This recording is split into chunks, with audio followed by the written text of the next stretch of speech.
बहुत समय पहले की बात है। भारत के महान सम्राट राजा विक्रमादित्य अपने न्याय, साहस और बुद्धिमानी के लिए प्रसिद्ध थे। उनका राज्य सुख शांति से भरा हुआ था। एक दिन राजा विक्रमादित्य के दरबार में एक अजनबी साधु आए। उनका चेहरा गंभीर था और आंखों में गहरी रहस्यात्मकता छुपी हुई थी। उन्होंने राजा को एक तावीज दी और कहा, महाराज, यह तावीज आपके जीवन के सबसे बड़े रहस्य से जुड़ा है।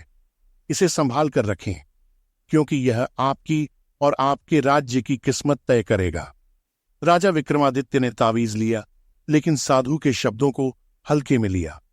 वह समझ गए कि यह तावीज कोई साधारण वस्तु नहीं है, लेकिन उन्होंने इस पर ज्यादा ध्यान नहीं दिया। उस दिन के बाद राजा की रातें बेचैन हो गईं। हर रात वह अपने सपनों में एक अजनबी व्यक्ति को देखता था, जिसका चेहरा धुंधला था, लेकिन उसकी आंखों में एक खौफनाक अंधकार था। वह व्यक्ति बार बार राजा से कहता, तुमने मेरी शक्ति को चुनौती दी है, अब तुम मेरे जाल में फंसने वाले हो। राजा विक्रमादित्य ने इसे एक बुरा सपना समझा, लेकिन यह घटनाएं लगातार बढ़ने लगीं। हर दिन उसकी आंखों के सामने अजनबी का चेहरा और घना होता गया। एक दिन जब राजा अपने बगीचे में टहल रहे थे, उन्होंने अचानक देखा कि तावीज से एक कटा फटा प्रकाश निकलने लगा। वह दहशत में आ गए और तावीज को तुरंत अपनी जेब में छिपा लिया। लेकिन उस दिन के बाद अजनबी का चेहरा और भी ज्यादा साफ नजर आने लगा। राजा विक्रमादित्य ने सोचा कि यह कोई साधारण बात नहीं हो सकती। उन्होंने अपने सबसे विश्वसनीय मंत्री शंकर को बुलाया और कहा, मुझे लगता है कि मेरे ऊपर कोई बड़ा खतरा मंडरा रहा है। मैं इसे नजरअंदाज नहीं कर सकता। तुम हर हाल में मुझे इस रहस्य का हल ढूंढ कर दो। शंकर ने राजा के आदेश को स्वीकार किया और सभी विद्वानों से जानकारी इकट्ठा करने के लिए गुप्त रूप से एक जांच शुरू की। कुछ दिनों बाद शंकर एक पुरानी पुस्तक लेकर आया, जिसमें काल नामक एक रहस्यमय शक्ति के बारे में लिखा था। पुस्तक के अनुसार काल एक ऐसा अस्तित्व था जो समय और मृत्यु के बीच का संतुलन बनाए रखता था। अगर किसी ने काल की शक्ति को चुनौती दी तो वह अपने ही समय में फंस सकता था और उसकी मृत्यु निश्चित हो जाती थी। राजा विक्रमादित्य ने शंकर से कहा, तो इसका मतलब है कि वह अजनबी काल है जो मुझे अपने जाल में फंसा चुका है। शंकर ने गंभीरता से कहा, जी महाराज, वह काल है और उसने आपकी शक्ति को चुनौती दी है। यह केवल एक शाप नहीं, बल्कि एक अदृश्य जाल है जिसमें समय और मृत्यु का खेल चल रहा है।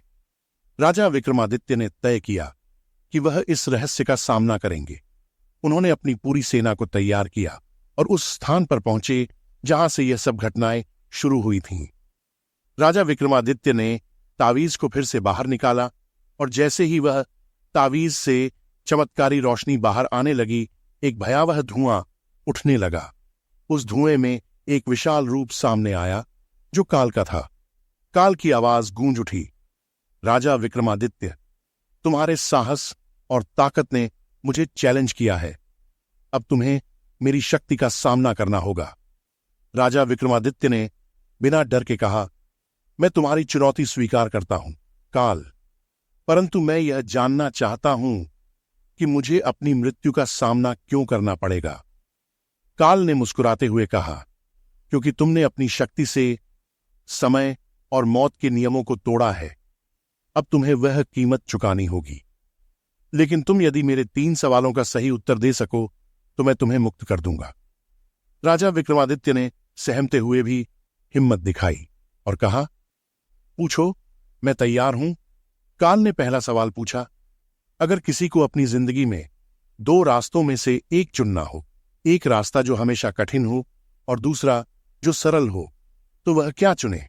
राजा विक्रमादित्य ने जवाब दिया, वह रास्ता चुने जो उसकी आत्मा को सच्चाई की ओर ले जाए, चाहे वह रास्ता कठिन क्यों न हो। काल ने मुस्कुराते हुए कहा, सही उत्तर। अब दूसरा सवाल, अगर किसी व्यक्ति के पास समय का पूरा नियंत्रण हो तो क्या वह उसे बदलने की कोशिश करेगा? राजा विक्रमादित्य ने उत्तर दिया, नहीं, क्योंकि समय और मृत्यु का नियंत्रण केवल काल के हाथ में है। कोई भी समय को बदलने की कोशिश करेगा तो वह खुद को और दुनिया को नुकसान पहुंचाएगा। काल ने फिर से कहा, सही उत्तर।